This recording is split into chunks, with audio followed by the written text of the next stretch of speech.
bienvenue à tous. Aujourd'hui, on va aborder ensemble le concept des options in the money, at the money et out of the money. Ces termes ne sont pas là pour vous embrouiller, bien au contraire. Ils sont là pour positionner vos options et les évaluer facilement.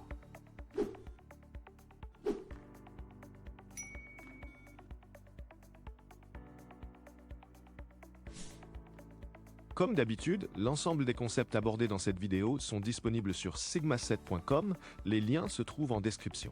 On a vu dans les vidéos précédentes qu'une option est en fait un contrat passé entre un acheteur et un vendeur.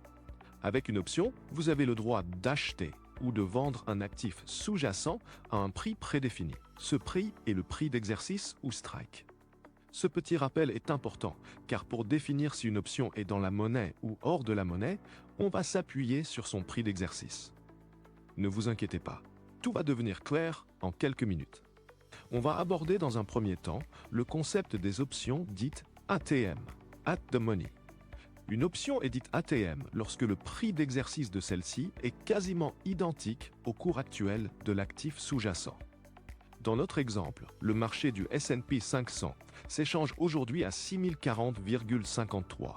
Une option d'achat call, avec un prix d'exercice de 6040 comme on le voit ici, est à la monnaie ATM, car le prix de l'actif sous-jacent est pratiquement égal au prix de l'option. Dans le cas des options ATM, il n'y a pas de différence entre les options call et put. Les deux types d'options sont ATM à la monnaie. L'avantage des options ATM est qu'elles sont souvent plus liquides, donc facilement échangeables. Que les options soient call ou put, leur prix reste raisonnable, car elles se situent à l'équilibre. Passons maintenant aux options OTM. On dit qu'une option est OTM, out of the money, si son prix d'exercice n'est pas avantageux par rapport au prix actuel de l'actif sous-jacent. Imaginons, l'action Apple s'échange aujourd'hui au prix de 236 $.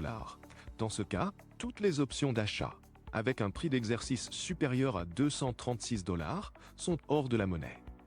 La logique derrière ce concept est simple.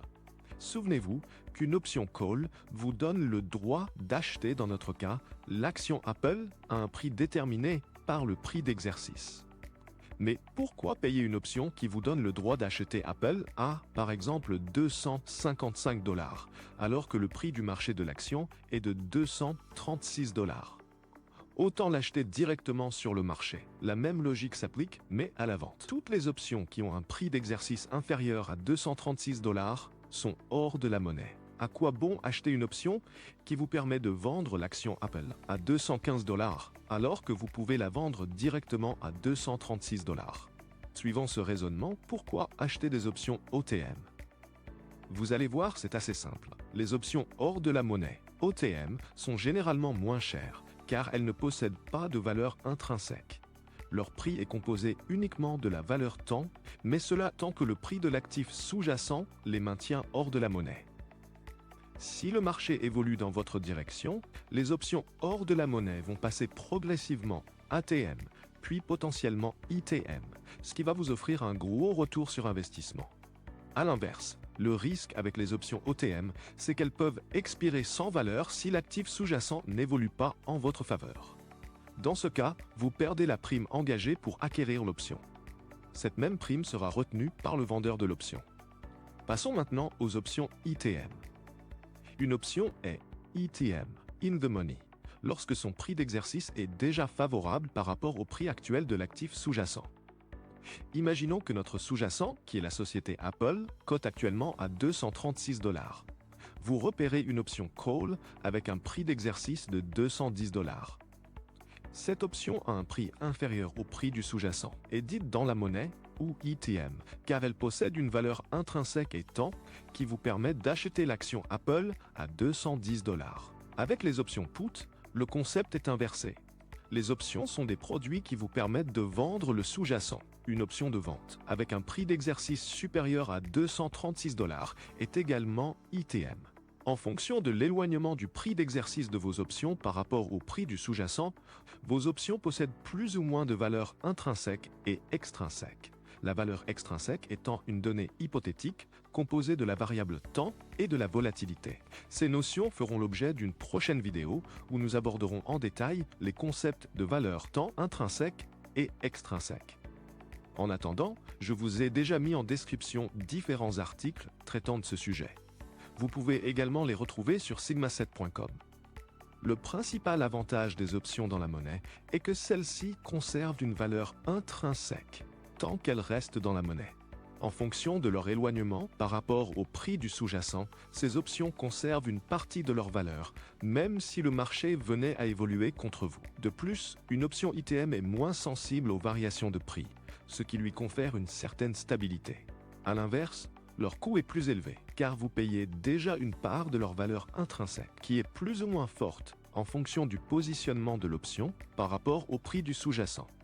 Si le marché n'évolue pas dans votre sens, la dégradation de leur valeur extrinsèque peut pénaliser vos profits. Pour conclure, dans le cas d'une option dite ATM, le prix d'exercice est proche du prix actuel. Ces options possèdent une bonne liquidité et ce type d'option est équilibré en termes de coût.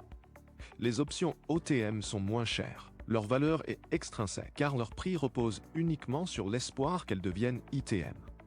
Les options ITM ont un prix d'exercice intéressant, mais étant composées d'une valeur intrinsèque et extrinsèque, elles sont plus coûteuses en fonction de leur positionnement vis-à-vis du prix de votre actif sous-jacent. Maîtriser les concepts d'options ATM, ITM et OTM vous permet de comprendre plus facilement la mécanique qui se cache derrière les options. On arrive à la fin de ce module. Dans la prochaine vidéo, nous aborderons ensemble les concepts de valeur intrinsèque et extrinsèque. Si vous avez des questions, n'hésitez pas à nous les poser en commentaire. Si vous souhaitez en apprendre davantage sur les options, venez nous rejoindre sur Discord.